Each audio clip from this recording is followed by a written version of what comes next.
right, let's talk all things in moderation. Seems very reasonable, right? And good Lord, does it make you feel better when you just want some comfort food? You just want that sweet treat, and hardly anyone's going to push back when you say, I'm just going to have a little bit of cake every now and then, just a special occasion, that sort of thing. But you have to realize like that, that whole mindset is not going to serve you. It's not.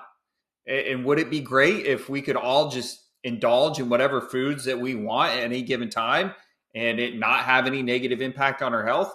Sure, that would be fantastic, but that's not the reality, right? So if you're watching this video, you understand already that food plays some type of role in your health. And the issue with the moderation, there's several, but number one, it's not coming from an understanding of what actually causes these health issues in the first place, right? They hardly anyone knows about Epstein-Barr, strep, shingles, toxic heavy metals. So their thought process is like, well, people are just fat and lazy and they just must be overindulging.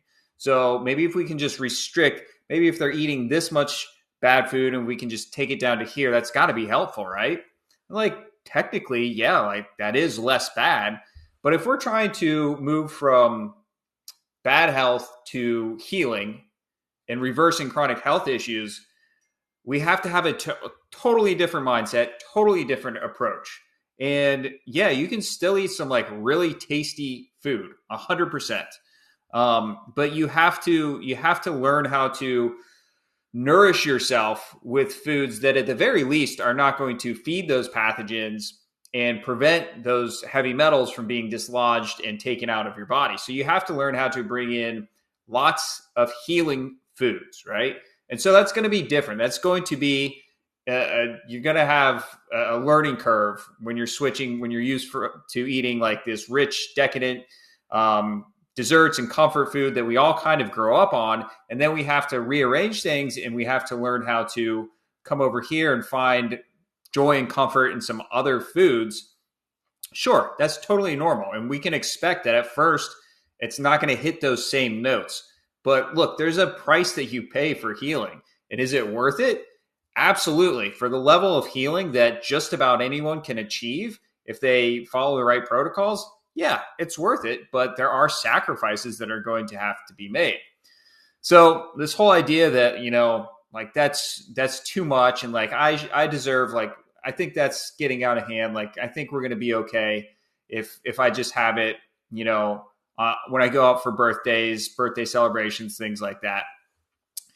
Now, again, that's always coming from people who don't understand why anyone's sick. So you have to take that into account when you hear people say that. And look, when you're healing, everyone has a different combination of pathogens and toxins and stressful events that happen in their life that make everyone's healing path totally unique. There's not going to be an identical healing path for any two people on planet Earth, believe it or not. So what one person may be able to get away with in terms of like, well, I snuck in a little gluten or dairy here or whatever. And I seem to be like, it didn't really set me back. And, looking back, like nothing bad seemed to come of it.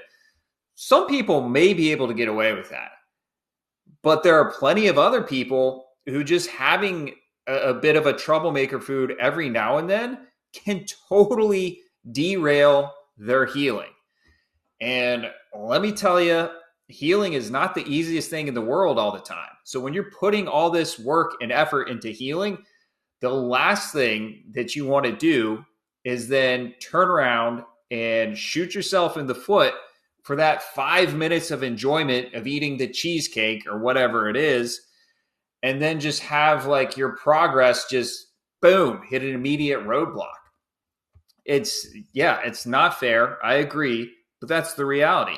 So if you can just change your mindset into like, all right, well, let me figure out how I can make other foods that at the very least are not going to, prevent me from healing or stop my cleansing completely.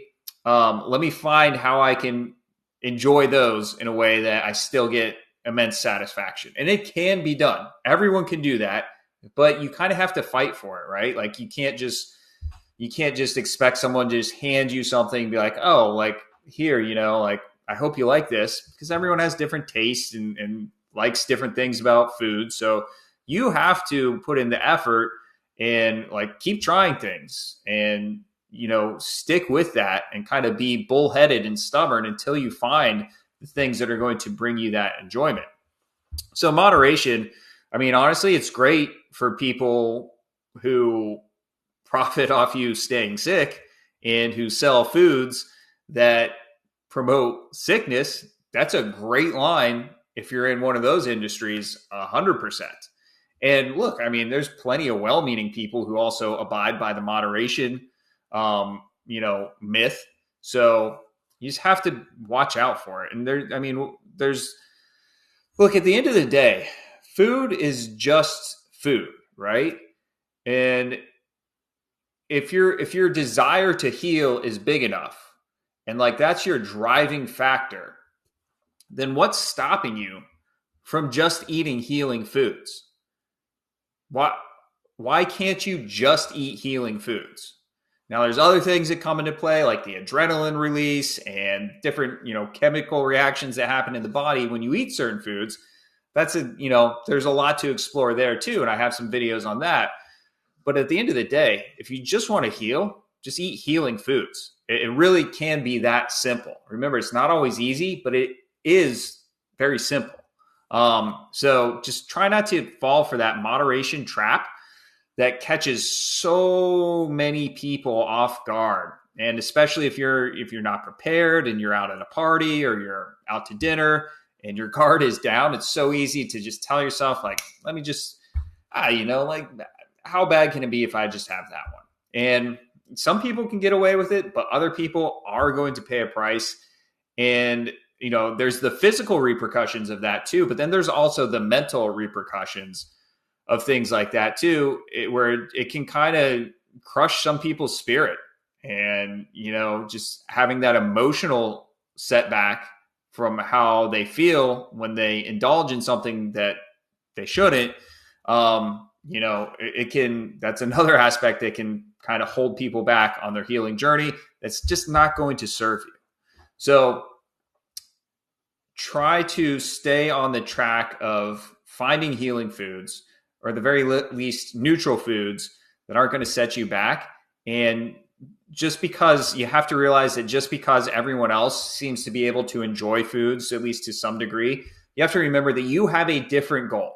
And now you have different information to reach that goal. So you cannot expect these other people who do not have the same goals for their health that you have, and they do not have the same information that you have. Therefore, they are not going to be making the same decisions. You are now making different decisions because you have a goal of healing. And again, that's the sacrifice, that's the price that you'll end up paying, but it's well worth it in the end.